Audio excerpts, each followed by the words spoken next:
You may have seen my previous email on the Mark II rails that I took apart and cleaned. These are from our E-type. The I don't want to call them dimples. These dimples are the thing that prevent these rollers from coming out. Now, also over the years, I can't guarantee what's happened, but I think this piece is kind of squished in a little and it's binding against the side. Also, they have distorted, and I don't know if you can see that actually. Let me try and make you see that. It's distorted. The side here is up higher than the other side, so it's kind of twisted. And I've got to try and figure out how I can deal with that. My initial plan, once I've beaten down the little dimples so I can get this other roller out, is to take a little edge off of there, a little edge off of there, a little edge off of there, and a little edge off of there. Also, at the same time, I'm going to try and see if I can level these out by a bit of vice work. I don't know if that will work, however, I will make it. I've promised my brother, because it fits on our E-type and I'm not near the E-type. He brought these with him when he travelled here this Christmas so that we could play Mark IIs, as you all know if you've been watching my videos. So that's the plan there on that, and on these two, they both need the same kind of work. I did tell my brother, because these arms were in such a poor shape, and I've got this one kind of straight and I've got that one kind of straight, that when he puts them back in the car he's gonna have to bend them because they have to go over the cross member. So he's gonna have to bend them, like maybe from here, take it up at 45 degrees and then bend it again so that it's parallel. So, you know, you get a 45 degree up and then a 45 degree across, so that it misses the cross member. Now, I can't do it here. I would, but I can't, because I don't know how far it is from this edge to the beginning of the cross member on full forward motion. Not that my brother will need full forward motion, because he's a long-legged bugger, whereas I'm the short-legged bugger. I'm the long body, he's the short body. Sound like a pair of cars, don't we? However, that's what I'm going to do, and then I'll ship them to him back in Chile, Delaware.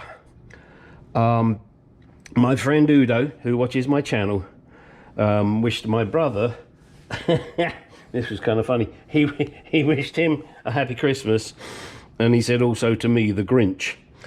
Little did Udo know that both my brother and I are Grinches. Neither of us like Christmas. It's too commercial. Great when you're a kid, and if you have kids, probably, because you see the joy in their faces. Yeah, you know, my wife buys our dog toys, but I mean, you don't really see a lot of joy in their faces. Well, they play with the toys, and that's kind of nice, but that's about it. All right, so enough prattling.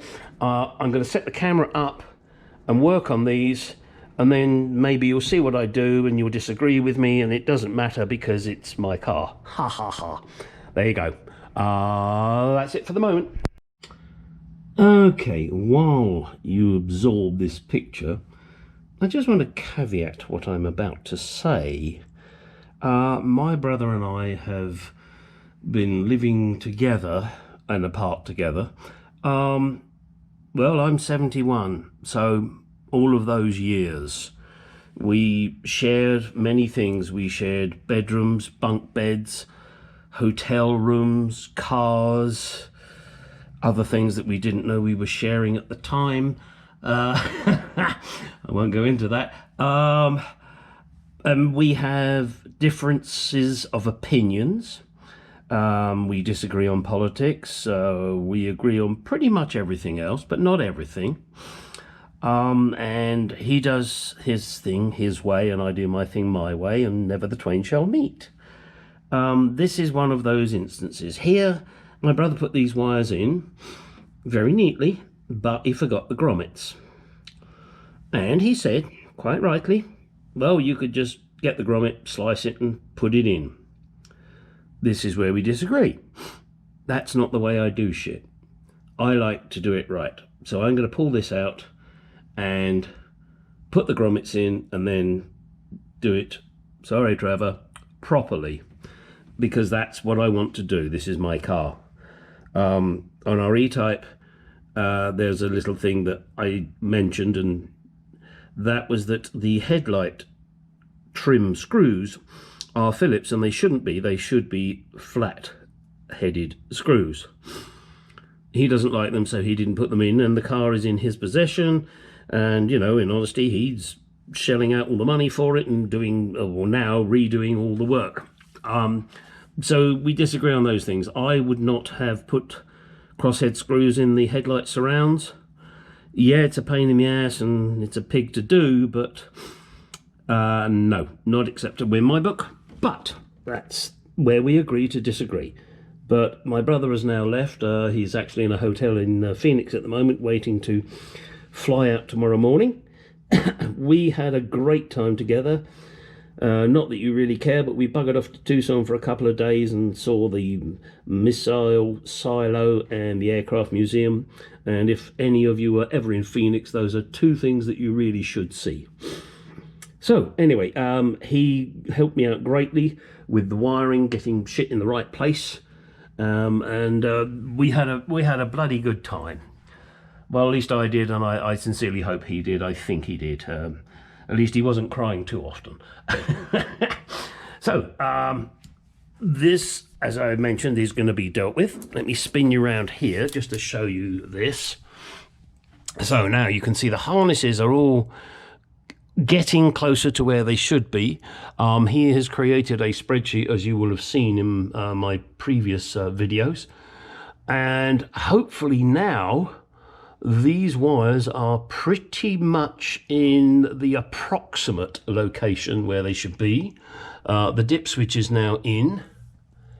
Dip switch. We had fun with that one, but we got it there. We've got the cable coming out here, which I now need to feed up to there. Unfortunately, there is something plugging it up there, so I'll have to deal with that. I hope it doesn't involve taking off part of the inner wheel arch, but if that's what I got to do, that's what I got to do. Notice there's a gap here. I'm going to put some seam sealer in that because that's not right. That shouldn't be like that. I'll fix that. So it's just shit I notice as I'm going around. The transmission gearbox, the company, I'm afraid, has let me down. They told me they would help with me create a manual transmission mount. All they've said now is use the automatic one, which does mean I have to drill holes in the floor. Not something I wanted to do, but I don't have any fucking choice thanks to them. Anyway, I mean, the gearbox, as far as I'm aware, is going to be good, but who knows? I won't find out for quite some time. My next part of that will be to lower the gearbox a little because it's too high, but I won't know that until I get the mount on there and sort it out properly, and then I will do the modifications of the inner tunnel here that I need to do, such as repairing this part, probably taking this off here and welding in a nice new piece and making a piece to go over there, and all sorts of fun. And I must admit, I'm quite looking forward to doing that. Okay, kind of waffled on a bit here, but it was something I wanted to get down while I thought about it. Yeah, that's it for the moment on this particular video clip.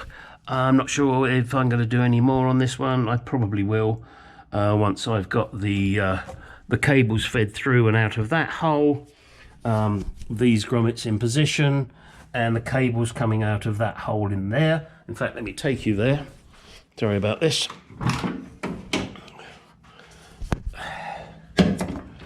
In this hole here, which I have yet to get my Dremel on. I just want to get the Dremel on to get the sharp edges off.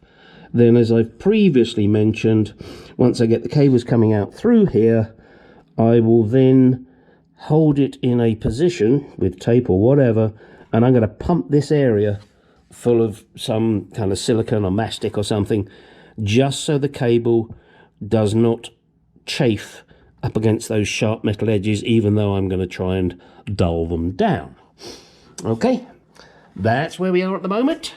Hope you're finding this interesting, and I'll continue to pump these videos out and bore you all senseless.